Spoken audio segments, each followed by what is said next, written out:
Hello, hello, hello.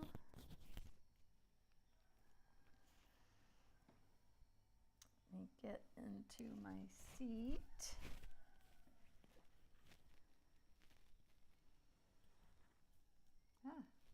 How is everybody doing today?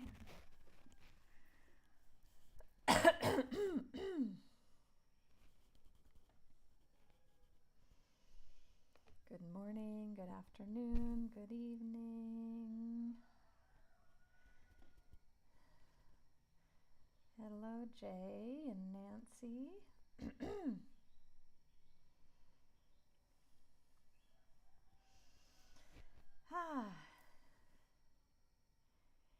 Here we are.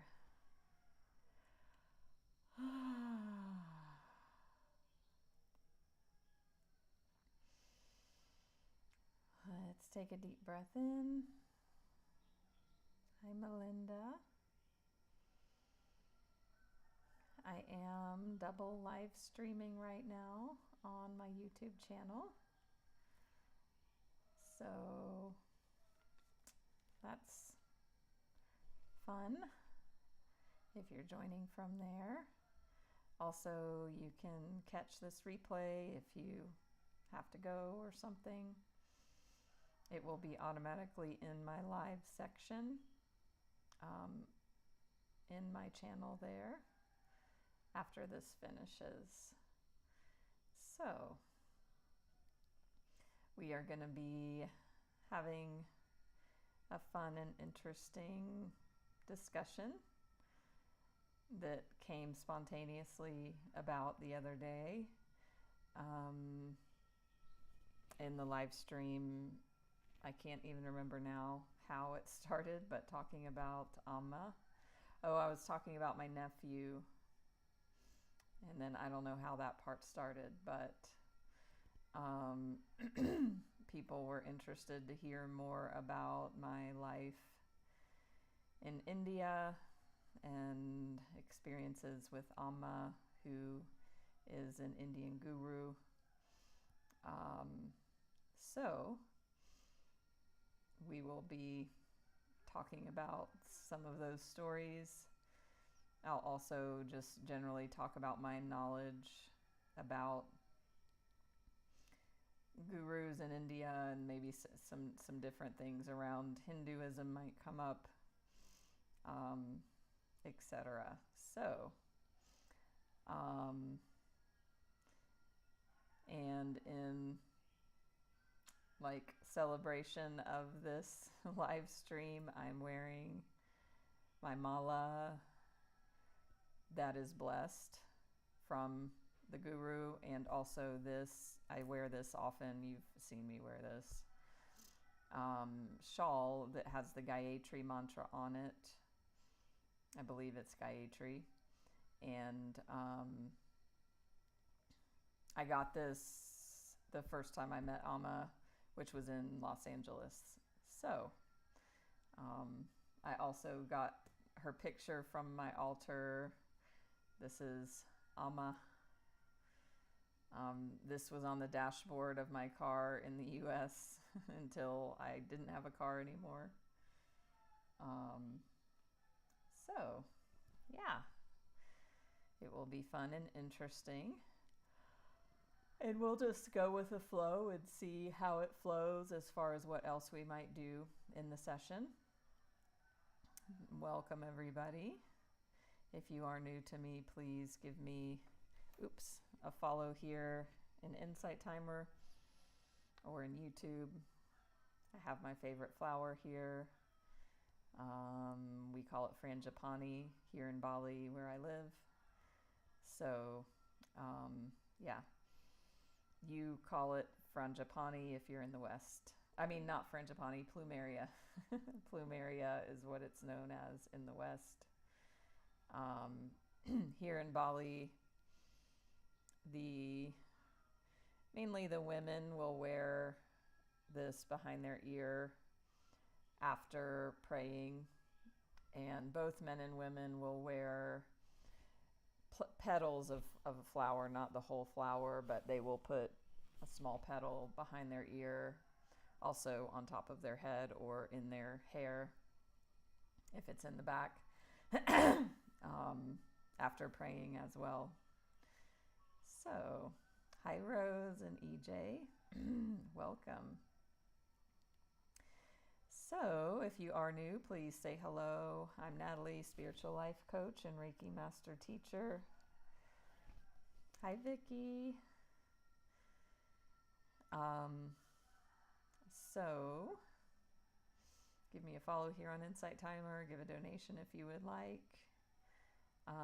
Also YouTube, Facebook, Instagram. Check out my profile. You can find out more about me. Check out my meditations here on Insight Timer. I have a number of free and paid premium meditation tracks, some with thousands of listens. So,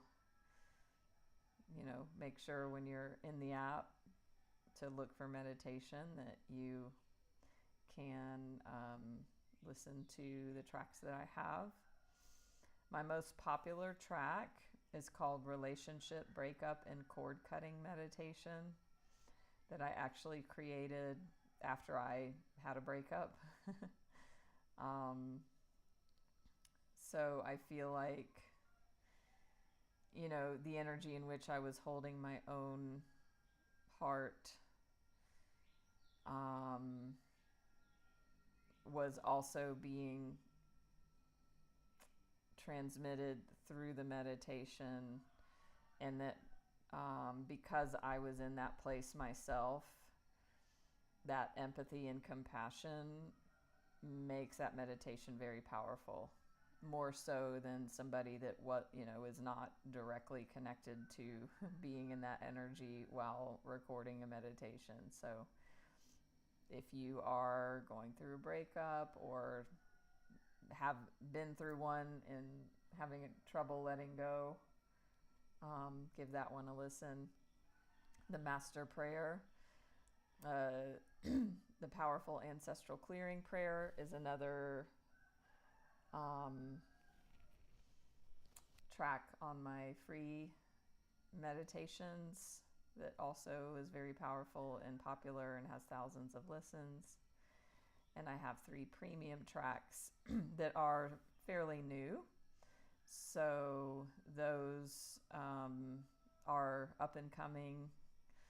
And thank you, Melinda. I know you have mentioned you are enjoying one of my newer tracks. It's called Bliss Sleep Talk Down Meditation. I always forget the exact name, with Reiki.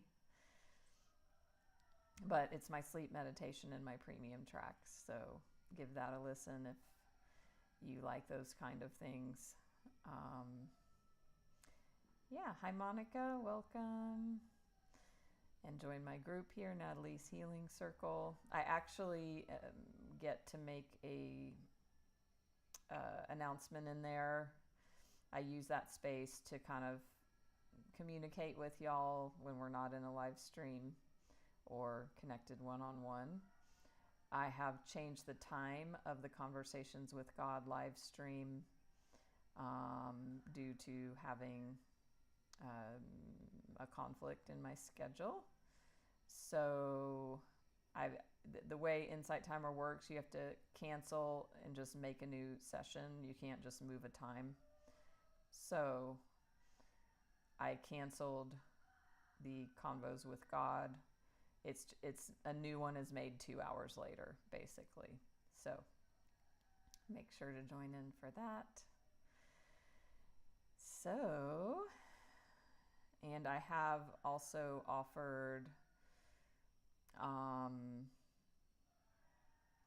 have a couple slots open still for my Truth Excavation Guided Journey, which is a complimentary session I'm offering for anyone that's not had a session with me yet.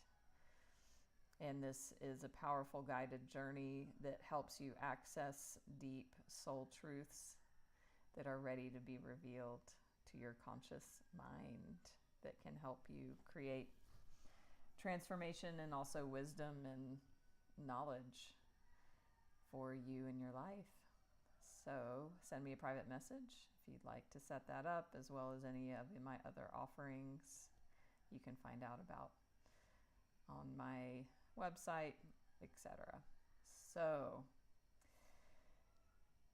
let's see. So we'll start very, very basically and simply. Who does not know or have a basic understanding of what a guru is, in the sense of like an Indian guru, as we kind of know about those in culture? Does anybody like not know what I mean when I even say that, like in the simplest sense? Or does everybody have a general grasp of what that means?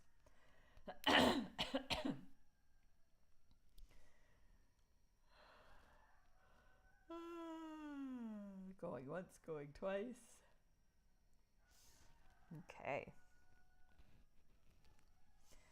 So, and this is just my own opinion. I'm not an expert. I have experience. I have my own journey and my own filter, as we all do.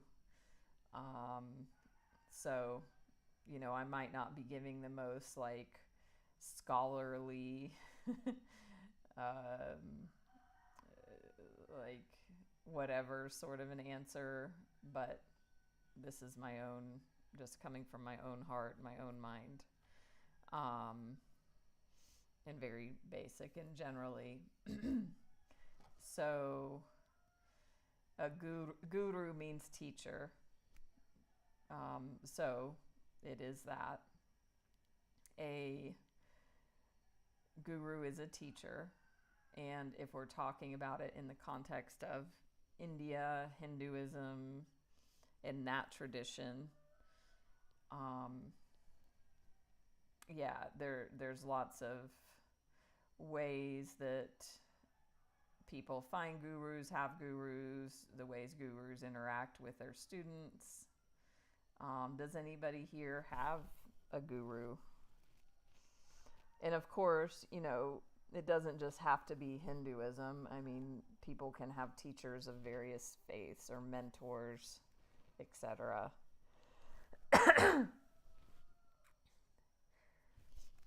Excuse me. Got some things going on in the morning here. So gurus, and we'll just keep it simple, but in their highest and most pure form, because there's a lot that are there's some controversies and things like that around certain gurus, so whatever. And also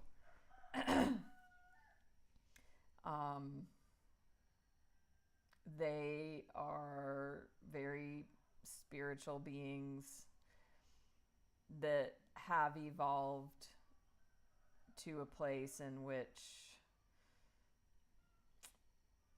they're masters.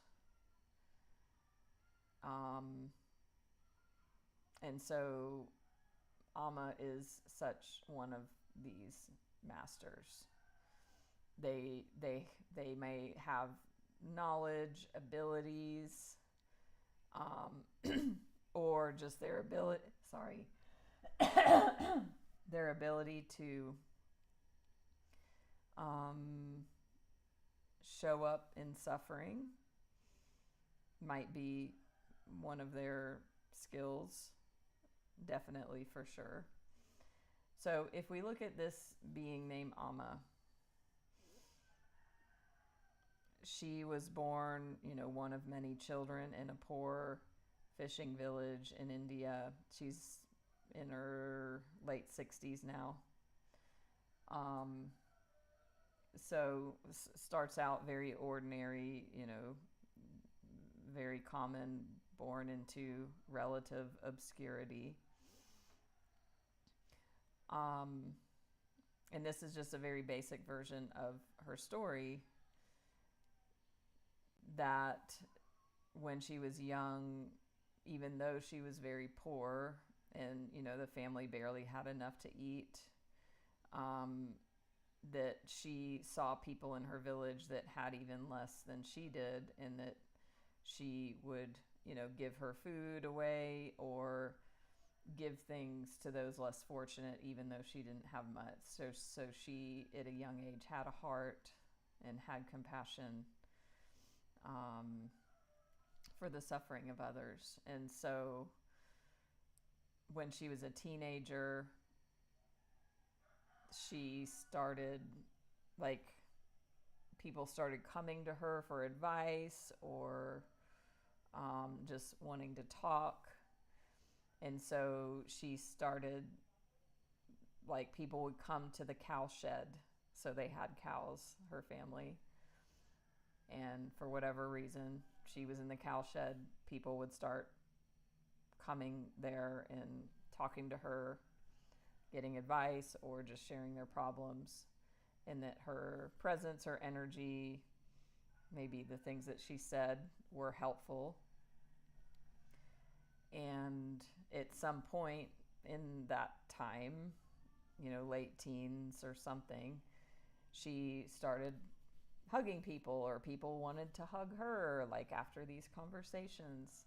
And then, so there started to be people starting to gather and around her. And really, this is where everything started. So, and back then, and even now, because I have lived in India and I know this firsthand by just seeing it, it's not appropriate for, women to hug men that aren't married or whatever, right? So this was very outside of societal norms that she would hug men or people of the opposite sex or, anyone outside of her family. And yet she did this, and there was some sort of magic in these hugs or feelings of peace or love or compassion. So eventually, long story short, from that very humble beginning, she is now a person who, her assets, her worth, if we look at the material side, is in the millions or multi-millions of US dollars. And she has created, has found a foundation, she's created a university, hospitals, schools, her philanthropic and charity work is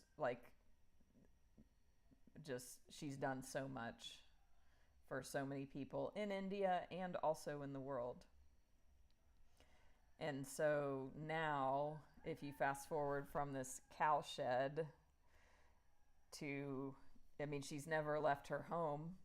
She's still there in the same village, on the same land, and yet there's her ashram is basically a city that has built up around her. So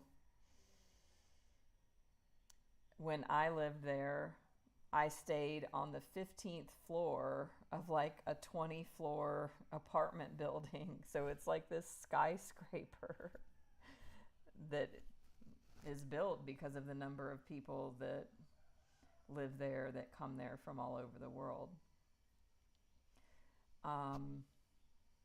So that's kind of in a very basic sense, who she is and where she came from and who she is now. The other part of, her that makes her so interesting is this hugging that I've mentioned. So she's known as the Hugging Saint. And so, as I said, people would just come to the cow shed, and then, as it grew more and more and more, and want a hug from her.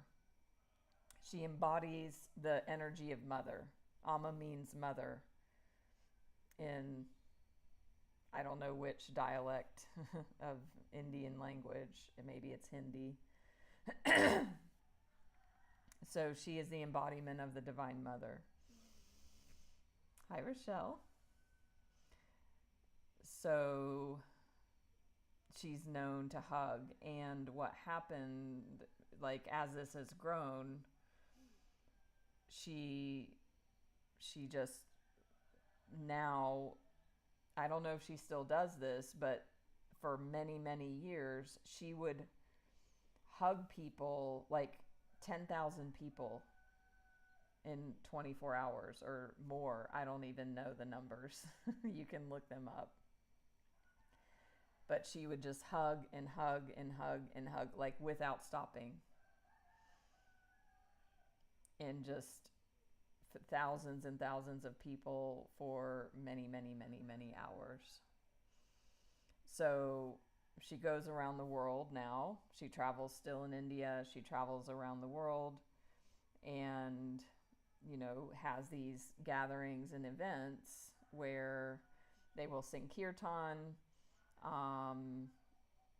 She will give like a talk and she will hug people for hours and hours and hours. So, has anybody here had a hug from AMMA besides me? I know the other day there was somebody that had.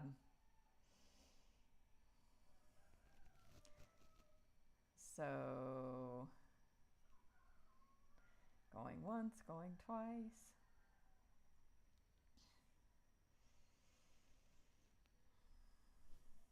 So I'm going to jump in here with like how I started, how my journey with AMMA started, and I told this story the other day, and it's kind of interesting and fun. So my nephew was on national television in the U.S. 18 years ago now. So because he was in a documentary film, these French brothers, they're famous for making documentaries. And this one they made where they went around to the top 10 or 20 spiritual or religious teachers in the world. So they found the leaders, the spiritual leaders that had the most following, the biggest following. And this was all religions. Muslim, Christian, Hindu, Sikh, whatever, Catholic, different, flavors of Christianity. And what they did is they followed each person a day in their life. And so my nephew was in this documentary because his dad was married to the daughter of the head of the Southern Baptist Convention, meaning the head of the Southern Baptists, which at that time had a following of 11 million members.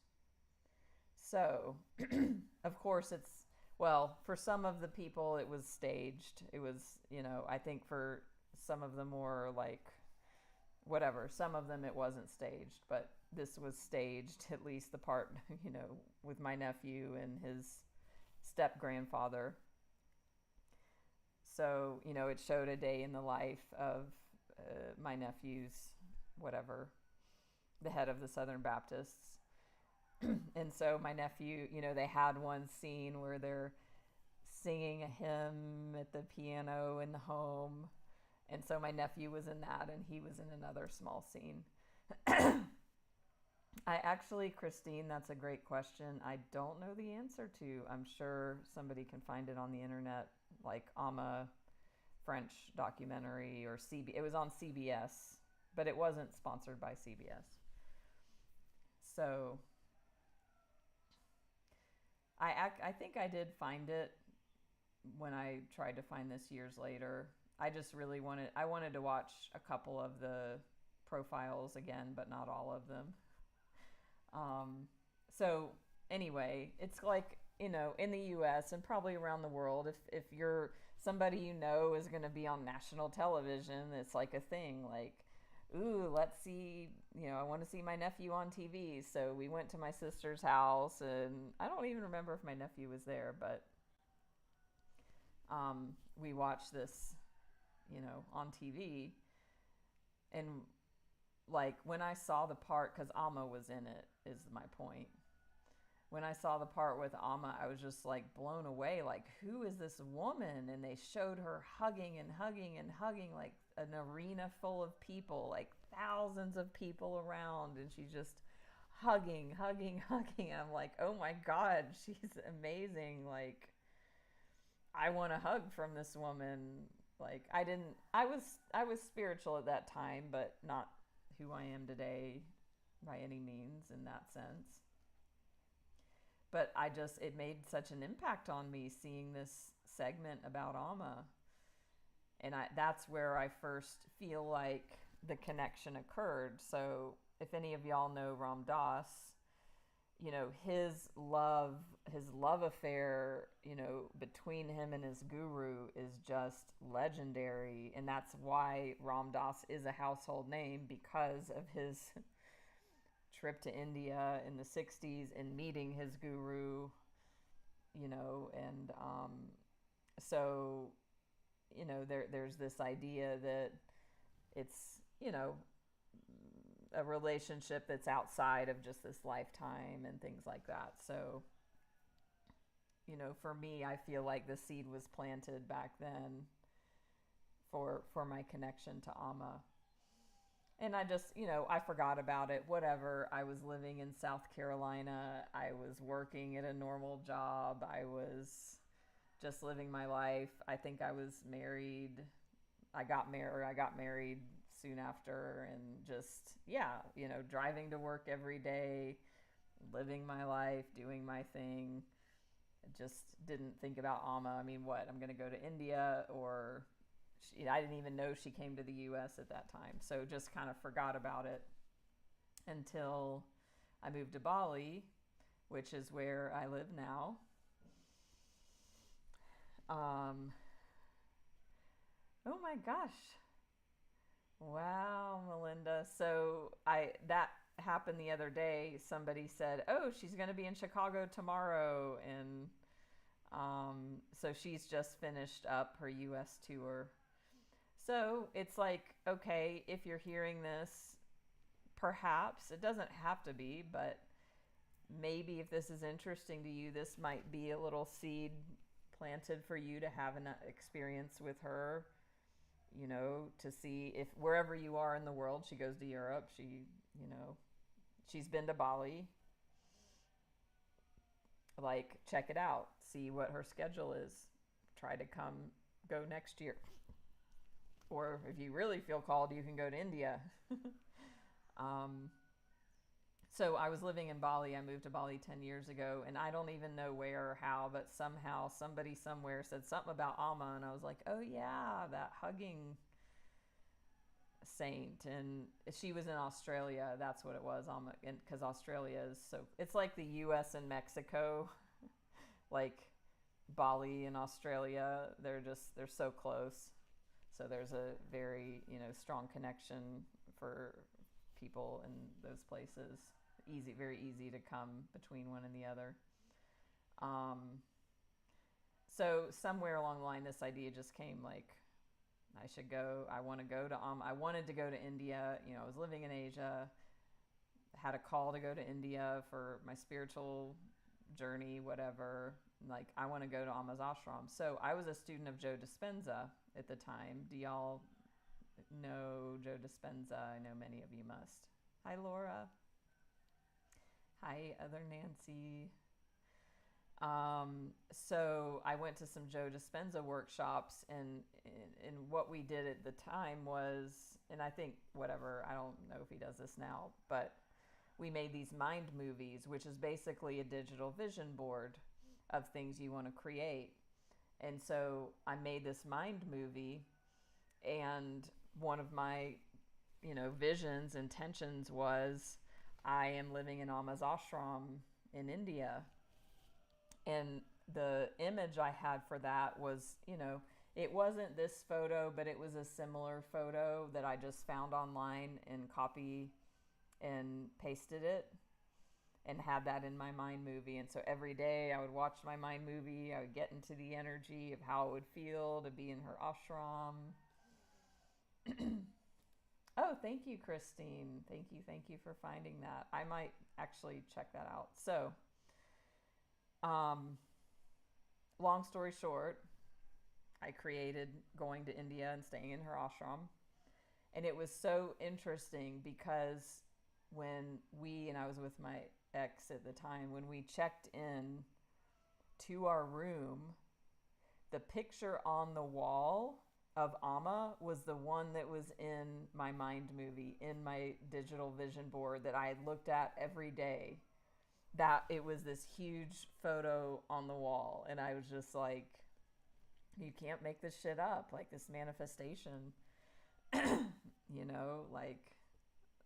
That still blows me away. It could have been, there's a million different types of photos of AMMA like this. Of course, it was the one that I'd been meditating and visioning on.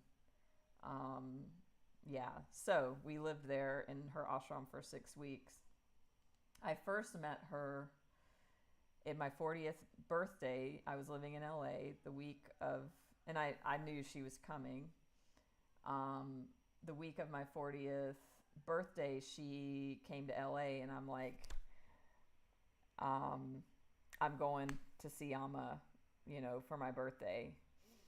And it was such an experience she was like in the Hilton, the airport Hilton, like it wasn't some exotic location. It was like the airport Hilton in Los Angeles by LAX.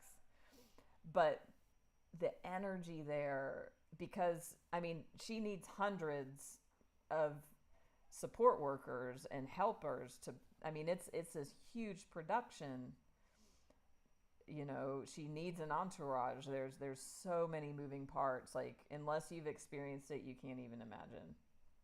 So, it's like she brings India with her. And if people have visited gurus that have come in other places, maybe it's the same for them. I don't know, but that's how it was for me. And so if you want to get a hug from AMMA, you have to get there very early in the morning, like 8 a.m. And the way they do this, because there's thousands of people that want a hug, you have to like take a ticket and take a number. And so they have this system set up where if you've never had a hug from AMMA before, you get priority. So you like get in a separate line, you get a ticket where you don't have to wait so long. Like you have to wait hours and hours and hours to get a hug because so many people want one. So, hi Britt, glad you're here. So the way they have this process now, it's really quite interesting that you get this ticket, and then they call your section, and then you go sit in a certain area, and then you wait there for a while, and then you just kind of move through this, these checkpoints to finally get to, she's on this stage, and it's just this huge production. She's sitting in her chair, and there's probably 10 or 15, well, maybe not 15, but probably like 8 or 10 people around that are like her support and are working for her and helping the flow of this process, and each person has a job. So you can buy, you can donate and get like a basket of fruit to offer her. You can get like flowers put over her neck, so you can buy that and bring that up, or bring your own things, or bring a photo, and so for me, I didn't do this the first time. I don't know, I wouldn't have known to do this, but one of the times when I probably was living there, this mala, and I talked about this the other day. You can, and this is all gurus, like you can have the guru put the mala over your neck, and then that blesses the mala and changes it into what's called a japa. So it's a very special and holy mala necklace because the guru has, placed it over you. So people will do that, and I did that with my two of my malas. So yeah, it just the energy, like leading up to this experience, you just in the energy of the room, and they're singing kirtan for just hours and hours, they're chanting, and there's thousands of people there, even in the airport Hilton. And they're selling things. So they were selling this, and they sell so many things, like so many cool Indian things if you're into that. So the energy is very high. And, of course, her energy. And so, I made my way through these checkpoints closer and closer to the stage. And at each, there's support workers along the way, come here, let me see your number, do this, blah, blah, blah. And then you come to the place where you're like getting onto the stage. And I mean, there's a line of people, So I've had a number of hugs from her. And sometimes there will be like, so they will be like, okay, they will say, what language do you speak? What's your native language? And then they'll ask you your name and your native language, I think it is. And then they have people that actually have like Kleenex and tissue, and will like, they wipe your face off for you, because when she hugs, you're putting your face here, and she wears white, so it gets dirty. So, they clean your face. And then when you finally get to Amma, they will tell her like English or whatever. I don't think they say your name, but, and so then, and you're there on your knees, and they're very instructive. They're like, do not like just drape your arms around her. Don't hug her. Just, rest in her lap. And then she will hug you. And then she whispers in your ear, mother. And I don't know, she might say other things sometimes. And she wears this rose perfume. So like rose is her thing. So, I have a friend who has lived in her ashram for 20 years. He's from Colorado. He went to her ashram when he was 20. He's now like 40, and he has lived there his whole life. And so he's told me some like insider things, and he was like, Amma's got a lot of arthritis now and like chronic pain from just this repetitive hugging. So, and now she's older, so that's why like she just hugs you, and you just receive. Like the doctors even were like, you have to take breaks. Like she would never even get off her chair for like 12 hours or something. But, the doctors have said you have to like take a 5-minute break every so often, etc. Hey, Jamie, nice to see you. So my first experience, really it was more about the entirety of the experience. The hug was a part of that.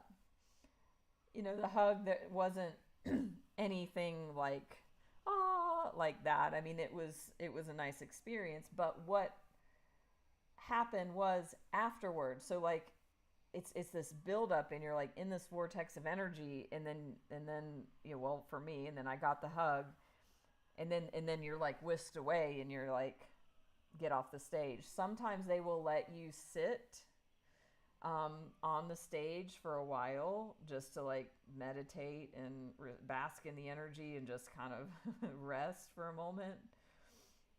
I don't know if I did that, but I remember when I went back to my seat in the audience, I just like cried for 30 minutes. It was just this spiritual experience of this energy. There were no words for it, or, I mean, it was positive. It was bliss. It felt like a cleansing. And then she came back to Sacramento, I think yeah, it must have been soon after, within a month or two.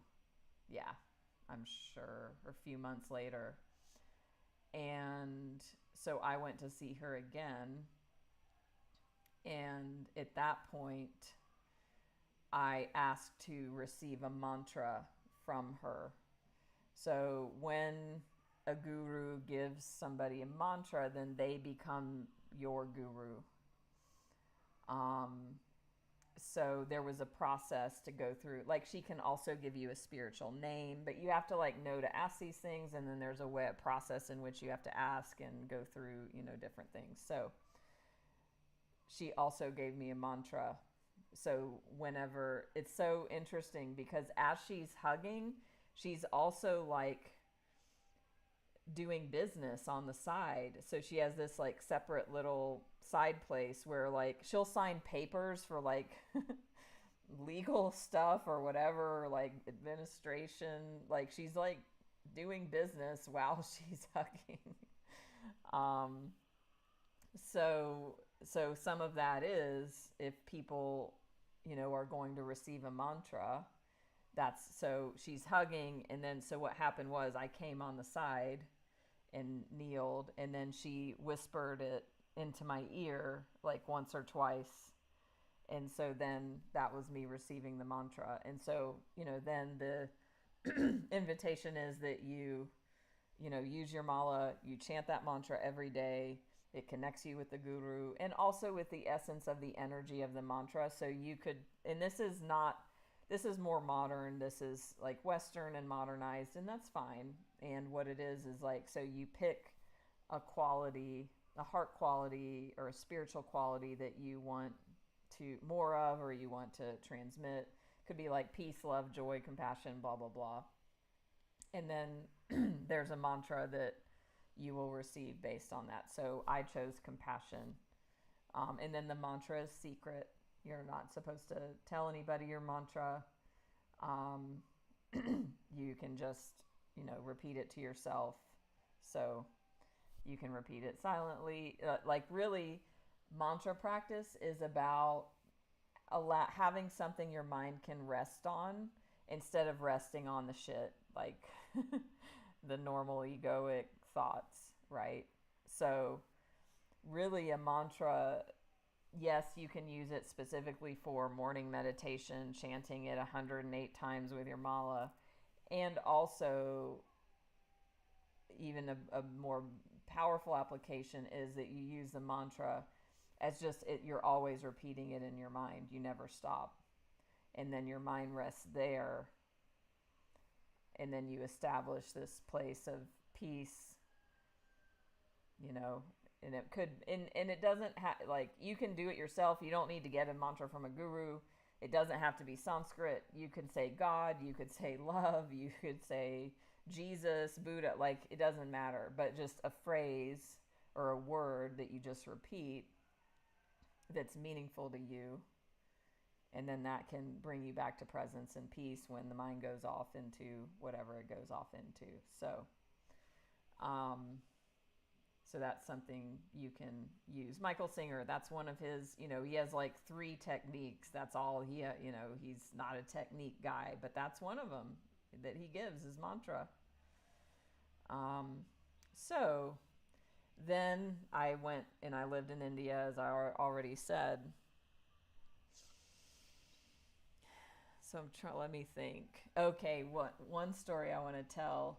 So as I told you, it's a production because there's thousands of people that want a hug from Amma all the time, and she has certain hours. So whenever she's in India living at her ashram, when people are living there at her ashram too, there's a daily schedule, chanting at 4 a.m. or whatever. there's a daily schedule, then there's like seva, which is selfless service, doing chores, whatever. And then meals, of course. So, and she did this in Sacramento when I was there as well. And it's so awesome. But say there's 1,000 people probably for each meal a day. It almost just everybody living there, or hundreds of people, will definitely say hundreds. And the food is free, which is amazing. So it was like every Tuesday at lunch, she would serve everybody. So that's really powerful, because that's like the servant's heart, right? Like, just because she's the guru, it's kind of like Jesus washing the feet of his followers, right? It's like the master being of service, being humble. So every week, or I don't remember, I think it was every week or every lunch. I think it was just once a week, but she would serve everybody. So that was also a production, to where, they had it all set up. She was at the front of the room, and they had, dal or whatever. She wouldn't serve the whole plate, but she would put like 1 spoon of dal on the plate or whatever. And then she would kind of frisbee it out, not like throwing it, but she'd slide the plates on the table like this, like so fast. Or maybe she didn't serve the food, but after it was served, she served it with her hand. And so she's like doing this so fast. And so then there was a line of people that had to be just as fast to like pass this food down the line, because there's hundreds of people waiting to be served, right? So that also was a spectacle, like unexpected to see. And then while this process is happening, the whole place would be chanting Om Namah Shivaya. And we did it as a song. And I think I remember. I want to see if I can remember it. And I'm not an in-tune singer. I love singing, but yeah. Om Namah Shivaya, Om Namah Shivaya, Om Namaha, Om Namah Shivaya. It was something like that. So it was a very kind of plaintive, serious, beautiful, contemplative tune. And so, hundreds or 1,000 people are chanting this as the food is going out. It was a very, meditative, beautiful experience. And nobody would eat until everybody was served, and then Amma would start eating, and then everybody could eat. So the other thing about, so when you see the guru, I'm trying to remember the Indian word for it, darshan. So darshan means viewing. And you can darshan anything. You can darshan me right now, right? But when you're speaking in context of the guru, it's like a holy glimpse or a holy viewing. Like it's a special event. It's like, ooh, I had darshan with the guru. A lot of gurus are not accessible because they have so many followers. You might catch a glimpse like far away, they're at the front of the room, and that's all you'll ever see them as, like you're way in the back and they're in the front, and there's this distance. So one of the most unique things about Amma is that she allows this very personal access to her followers by getting a hug. So they call it darshan with Amma. So part of the darshan, as I told you, is she will whisper mother into your ear. you will receive a hug. And then with every single person she hugs, she gives a gift. So what I love about this is it's like it's like just this high level of giving and service, even like the meals thing I just told you about. That like not only is she so accessible with her hug, that's not even enough. It's like then she gives you something every time you get a hug from her. In the US, she uses Hershey Kisses. And maybe some a little card, or I don't know, maybe there's something else. I think it might just be a Hershey Kiss. But of course, it's a very blessed Hershey Kiss because it has her energy with it. But in India, she gave a couple different things, but she gave a piece of candy that said AMMA Prasad. So prasad means gift. So the prasad is the gift you receive. So she would give you this little like lifesavers kind of candy that says AMMA Prasad.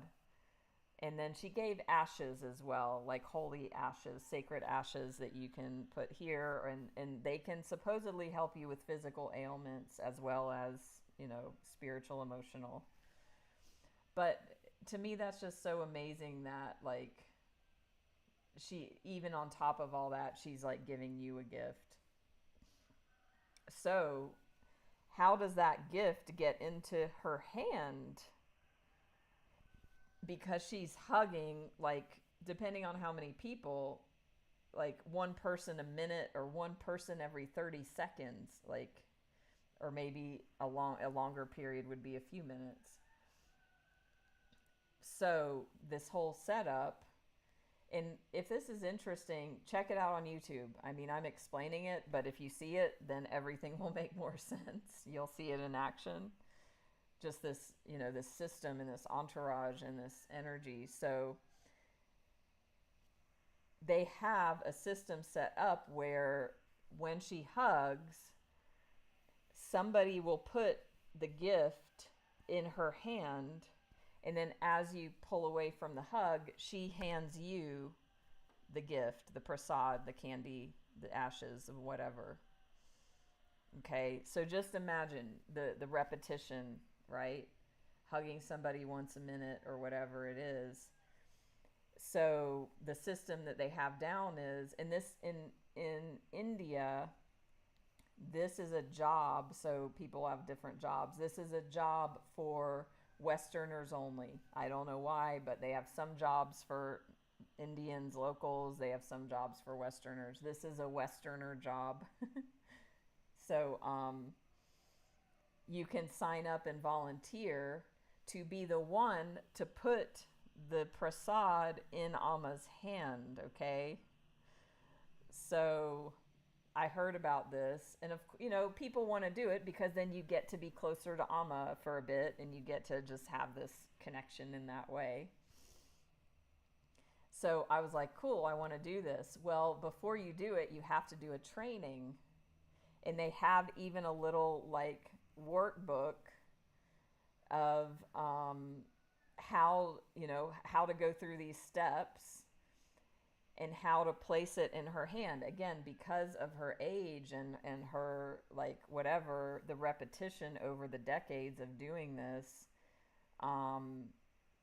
she's got arthritis or whatever. So, and maybe it's just not even about that, because it would just, so basically they were like, do not like push down on her hand, like you just lightly drop it.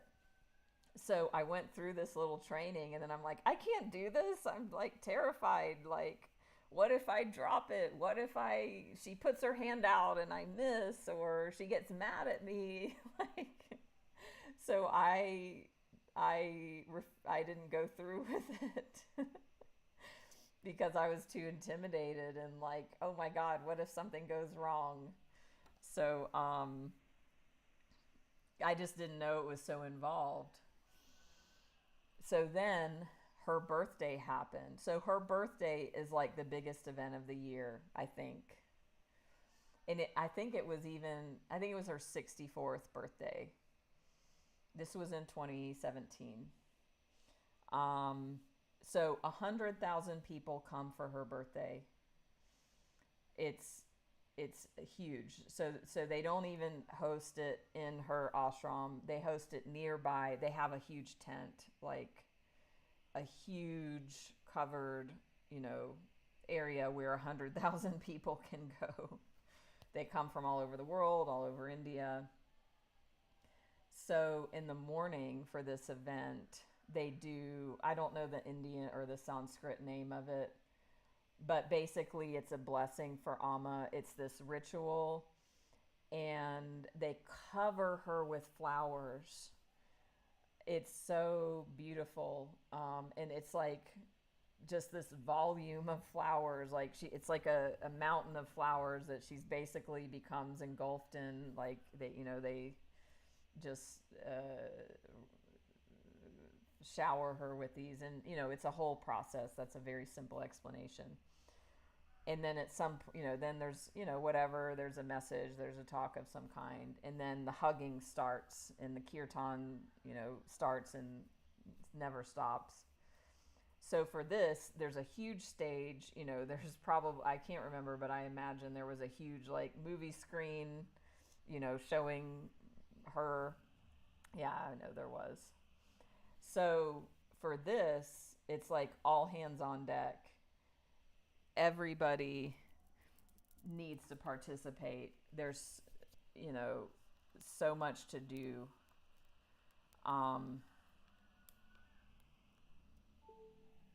Power.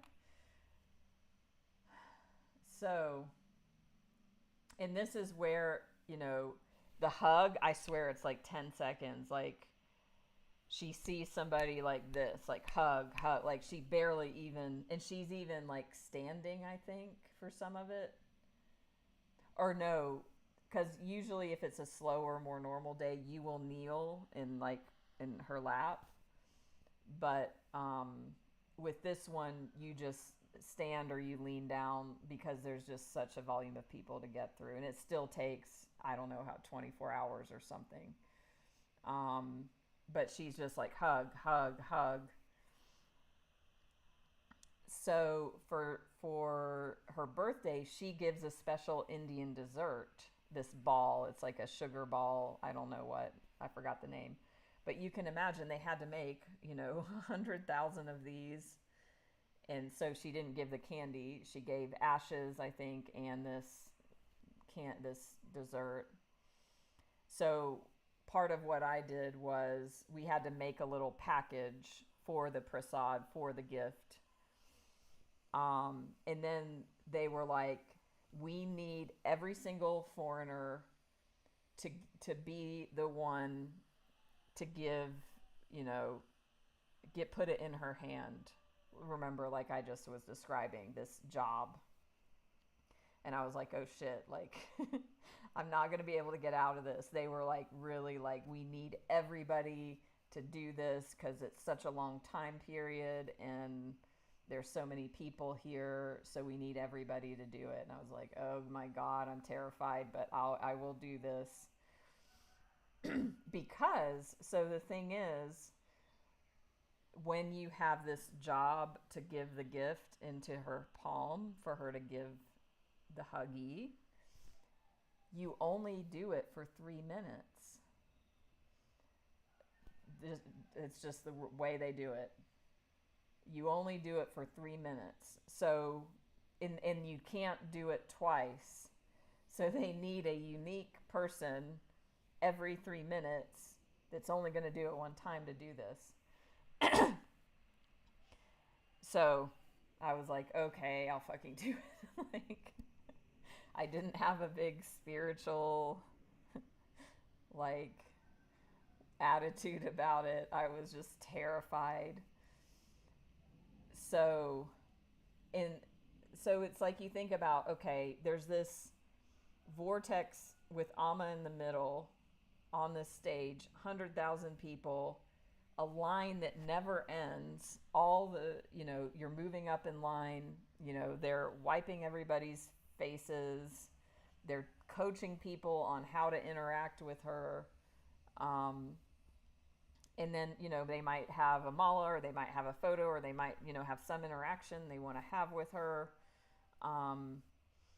And so when people put like a necklace, because they will put garlands over her, when they do that, or they hand her a fruit basket, she basically just throws it behind her and somebody knows that it's coming, and it's like one of the jobs is to like catch the fruit or whatever. And then after there's, a couple garlands, she will, tear these off and just throw them in the back. So Jamie, I would love to hear about your experiences with AMMA and your history, whatever you care to share. So, and me, I'm a writer, and I've written about all of this. So that's also why it's like this in my mind, and because that's part of my gift is storytelling. So all of this is happening, and so it's like you think about how do these people get up into the line to have the job to give her the gift to give to others. Well, so she's in the middle, and they have like people in pairs sitting like in two lines, and there's a person with a timer here, and they're timing 3 minutes. So they start from the back, and basically what these pairs of people do is they are passing the offering from hand to hand to get it all the way up to AMMA. So it's not like a basket that she puts her hand into. That's too much effort. Like I said, there's a foreigner, and their job is to put the gift in her hand. So it's like basically this line of people that they're passing it one to the other. And so what you're doing when you're in that line, getting up to when it's your turn, is you are practicing with each other of putting the gift in the hand. So people will put it over, they'll be like over here, like AMMA might put her hand here. So you've got to like move to where the hand is and put it wherever. And so you're like training as you're moving up in this line to do it. And I just can't tell you the power of the energy that was there. Like she's otherworldly, and she was otherworldly, and the Shakti, just the flow of energy, it was so spiritual and so pure. And so, my energy was heightened, and it was just this whirlwind. You just get like sucked into this vortex of energy. And so I moved up, I'm practicing, and then finally I'm there, and it's my turn, and and you have to you sit down really fast, because there can't be you can't miss a beat, and they set the timer for 3 minutes, and then Amma's just holding out her hand, and I'm putting the thing in, and it's like somebody's handing it to me, I'm handing it, there's this whole line, and she's giving it to every person that's getting a hug. And I mean, it was all I could do to just keep up with this process. And then after 3 minute timer goes off, and then they're like, get up, get out of there, and next person sits down. I felt like after I was out, it was just like I'm being spit out of this like cyclone of energy. It was so intense, and I just, all I could do was like move away from the crowd a bit and just sit there. And I was just like having a spiritual experience of like taking in this energy, that she is so powerful and so loving, yet nurturing and loving.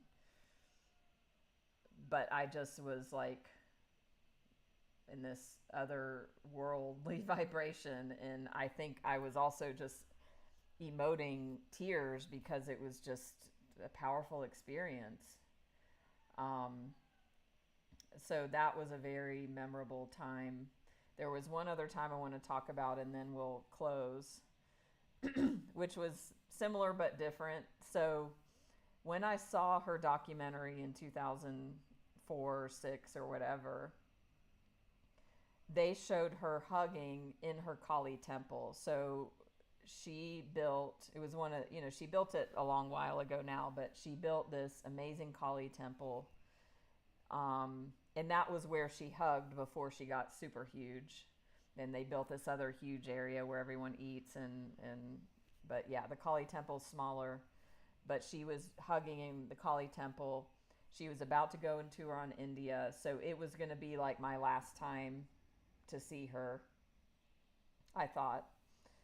And so I really wanted a hug, and I'd been living there, and they kind of get a bit policey about the hugs because, the people that are followers, they want to hug as much as they can, and there's so many people, and it's nice that people visiting get to have a hug, and that they don't have rules, but they kind of have rules. They're like, you can only have like 2 hugs a week or something like that. And I had already hit my quota but I was attached to having a hug because I was about to leave, and didn't know when I was returning. So I was just inquiring around, and she was hugging, and that whole thing was going on. And I was trying to find a way, like asking people like, hey, I'm leaving, I'd like to get another hug, can anyone help me? You need to get a number, like you need to get a ticket, like that's your golden ticket. If you don't have that, you really don't get a hug. So I couldn't get that, but somebody took me under their wing, and they were like, yes, we'll get you in. Like they were kind of high up in the little hierarchy of like AMMA people, whatever. And they were like, just get up in the line, like just get up in there. And I'm like, are you sure? Like I feel like I'm breaking the rules or shouldn't do this. They're like, no, it's fine, like just do this. And so I'm just like, okay. And at one point before that happened, I was just like, I'm letting go of this. Like, I don't care. This is enough. I'm here in the room. I'm here in the energy. I don't need it. It's fine. Like, I really did totally surrender and let go, and not like, I have to have one. It's just like, this is good. But then somebody came up and they were like, oh, I can get you in. And I'm like, okay, universe, if you want to do this, I'm just surrendering to this experience right now and going. Okay, you say yes, I go. So I'm just like following this process. We're moving up in the line. And then this woman, I was almost there. Like I was only a few people away. And again, I could feel like coming into that vortex of energy. And then this woman stops me and she's like, where's your ticket? And I'm like, I don't have one, but they, and the person was like, tell them my name and tell them I said you could. And I was like, but so-and-so, you said I could. And she's like, no, you cannot. And then this other person came up to defend me or whatever. And they were like, no, she can, like, let her through. A tussle ensued. Like, there was shoving. There was like a fight happening. They were having words. They were arguing. And I'm just like sitting here like, oh my God, why did I create this? What did I do in my energy and my karma? I didn't ask for this. I'm not trying to make a problem. I'm just surrendering, and this is what's happening. So there was like shoving and words, and ultimately they made me sit down, and I did not get the hug. And people were seeing this around. And I remember one lady was like, it's okay, like you didn't do anything wrong, like don't worry, like people get, and it's true, people are still people in ashrams very much, and I'm not judging whatever, it's just so, but somebody's like, it's okay. And then she gave me some flowers from Amma's altar, and we're like, these are very powerful, I have them here on my altar still. So I was like, it's fine. I wasn't meant to, like, I was having that experience for some other spiritual reason, for my own growth, for my own knowledge. Like, if I want to think about it in terms of like, Amma gave me that experience, then what was that for? Maybe she had a hand in orchestrating this for some reason. Because, they are very supernatural beings, these powerful gurus. Later on at dinner, somebody said, like, they came over to me and they were up high, like on a second floor overlooking, and they could see this happening down below, and they were like, oh my God, I can't believe what happened down there. And so it was not a normal thing to occur. But even after I left that vortex of energy experience, I started to have the most powerful, like, Shakti or Kundalini or whatever, like, energetic experience.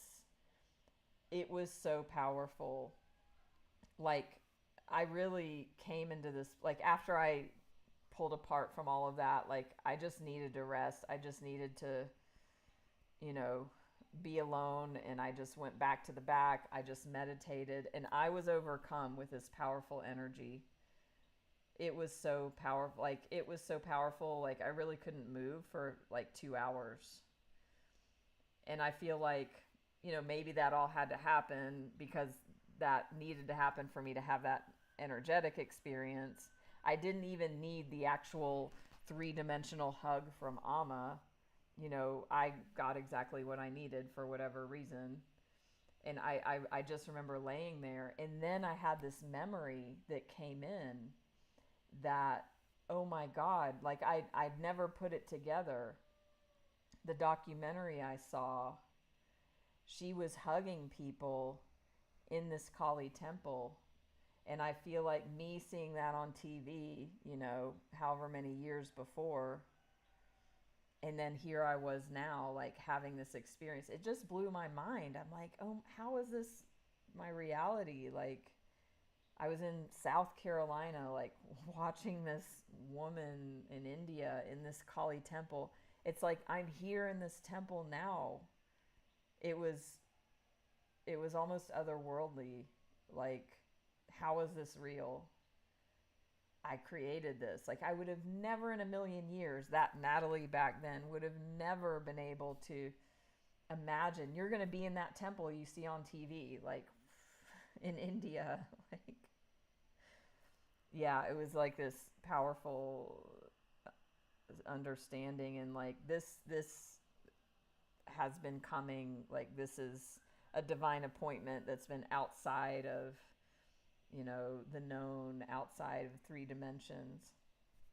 So it was a really powerful experience. And it was Kali energy, really, it was. So then, fast forward, I was in India for 4 months, and I came back for like, 1 or 2 days to get my luggage. I was flying to Bali, actually. And Amma had just left for her tour, or something like that. Maybe it happened a little bit differently. But the point is, she had just left on her Indian tour. Like, she was still in the general area. India's very big, like the US is big. Like, she was still within a few hours. And I had to go to the airport.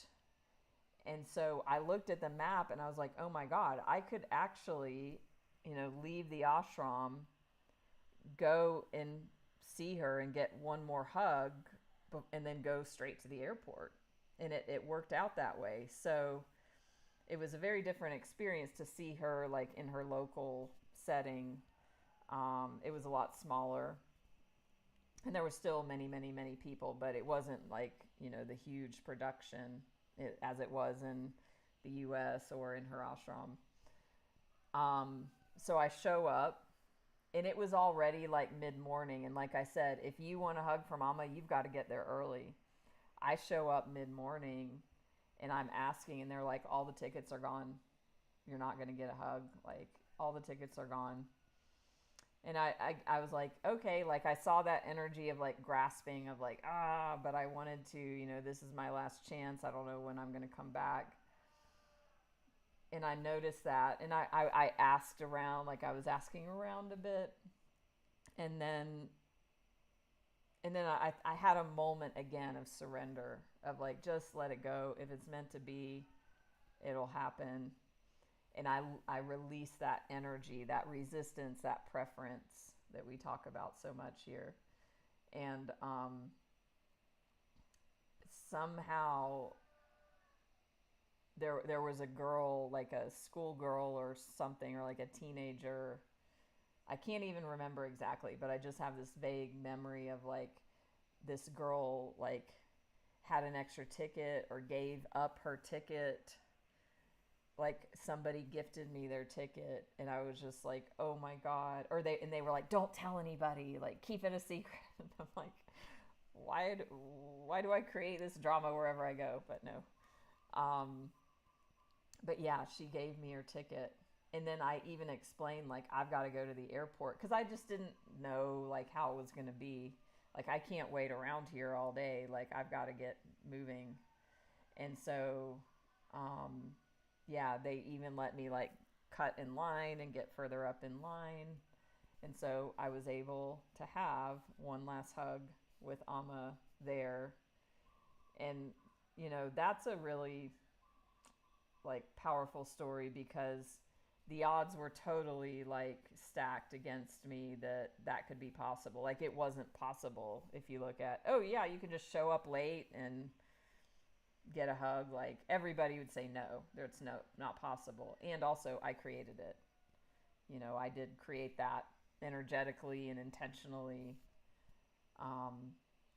And actually, that's the last time I've had a hug from Amma. I've been to India twice since then, and I just haven't had the call to go back to her ashram or to see her, and that's okay. There's nothing wrong with that. I feel like I had that experience. I have the memories. There's another memory that's not really Amma related, but my ex-partner, we lived and traveled together for a year or so, and we were there together. And he was doing seva in like the carpentry shop. He was really good with that sort of a thing.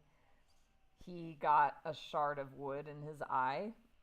But I don't think he even knew it. He just thought he got something in his eye, or thought his eye got infected. And he didn't get help for it. And this is also a very interesting story, but not super, just India related. And he, like, I remember it was like 2 days later, and he was just laying in bed. He couldn't even look at light. Like, light hurt his eyes. And I'm like, we need to do something. You need to go to the doctor. Like, this is not getting any better. So I finally convinced him to go to the ashram doctor, and they were like, you need to go to like an eye doctor right now. Something's terribly wrong. Like, so then we had to take a tuk-tuk, like a long way to this, Indian eye doctor place. And they were like, you need to go to the hospital right now. Your vision is in danger if you do not get help, and go straight to the hospital. So thank God we did that when we did. And then, of course, the hospital was hours away. It's not like Western countries. And we went to Amma's hospital. So Amma has a hospital, like I mentioned.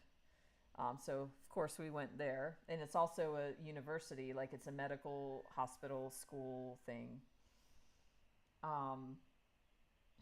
So he had an infection. I think they had to pull a thing out of his eye, the shard. And he had to have antibiotics in his eye every half hour or every hour for 24 hours. Like, he couldn't sleep. Like, so we had to wake up, set an alarm for every 30 minutes or every hour, and I had to put these eye drops in, like, nonstop for like days. Yeah. And it was interesting because you know, he wasn't admitted to the hospital. I mean, he was functional aside from his sight. So they had these apartments that you could rent, like, across the street, that were for people like us or family or whatever. And they were so sparse. Like, I'm just like, we are in India, like, we're not in the West. It was very, like, it was like cots, like almost like a jail cell, which I have been in jail cells, but not. Um, so we had to stay there for a week because they had to make sure the antibiotics were working and check, get checked back in. So in the meantime, I took advantage of the very cheap and pretty good hospital services. So I had like every testament, like I think they even had a package. Like, I got my ears tested, my hearing tested, my eyes, mammogram, ultrasound, blah, blah, blah. I don't know. I don't remember what else. Some, maybe some scans of some kind. Like, I had, all, pap smear, like whatever. And it was so cheap, of course, for all of those tests. But yeah, lines in India, queues, they don't exist. The Westerner in me really has issue with, and just whatever, my own shit, like people not waiting in line or cutting in lines. So that samskara got really triggered in India. And yeah, the cleanliness, even in the hospital, it's just different. So I've talked quite a long while. I hope this was interesting. Sorry to hear that, Monica, about your situation. Good news with my ex that his vision was okay.